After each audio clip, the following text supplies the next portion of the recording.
Nacido en Solari de las Islas Bonetis, al sur de la Tierra del Alba, en un pequeño pueblo pesquero donde simples aldeanos se ganaban la vida pescando, se encontraba un hombre mamadísimo.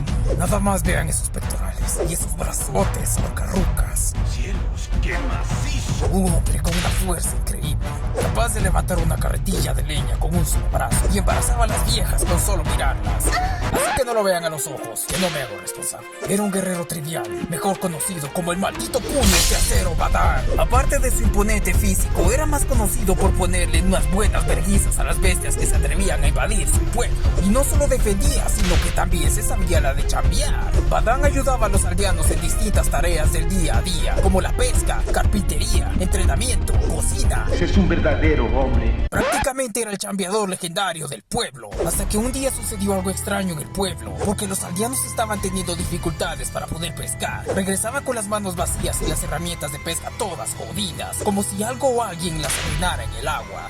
Y los rumores no se hicieron esperar. Pensaban que estaban bajo la maldición de un místico monstruo acuático. Ya saben cómo son los supersticiosos. La molestia y el pánico de los aldeanos llegó a tal punto que Badán tuvo que intervenir, ya que no creía en los chismes de los aldeanos. A primera hora de la mañana, Badán salió a pescar como de costumbre, pero con el objetivo de averiguar qué carajo pasaba en el río. Porque es lo que un hombre hace. Decidió colocar una trampa de pesca y una gran cantidad de peces como carnada, esperando así descubrir quién o qué era lo que estaba causando este problema. No pasó mucho tiempo cuando el río comenzó a comportarse extraño, hasta que apareció una extraña bestia dentro del río. Badán estaba sorprendido de lo que estaba presenciando. Era una bestia con unos ojos amenazantes y un cuerpo viscoso, parecido a un pulpo gigante, que comenzó a devorar la carnada, pero Badán no dudó ni un segundo en lanzar una red gigante para atraparlo, cosa que puso en alerta al monstruo, que destruyó la red rasgándola con sus grandes dientes. Y al no poder atraparlo, Badán decidió que la única forma de detenerlo era pegándole una buena vergüenza, y este se lanzó al ataque. Durante la pelea, Badán sabía que no era un monstruo como los que había derrotado anteriormente, atacando sin parar, destrozando así sus brazos.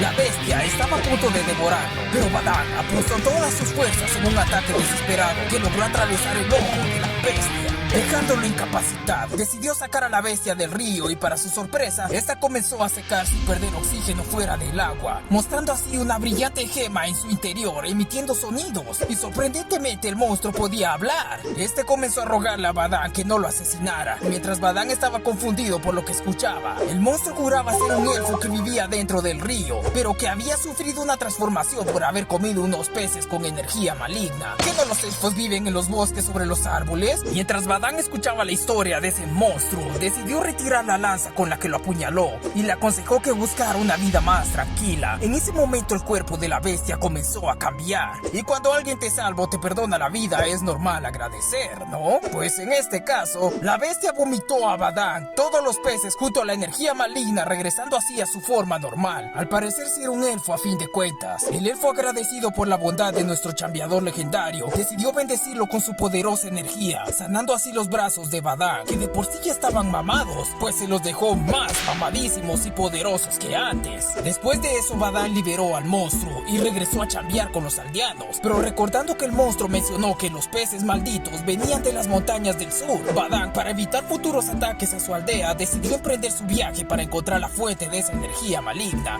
y acabar con ella de una vez por todas. Y hasta aquí la historia de nuestro chambeador legendario. Y si quieres saber el origen de otro héroe, déjenlo en los comentarios y nos vemos en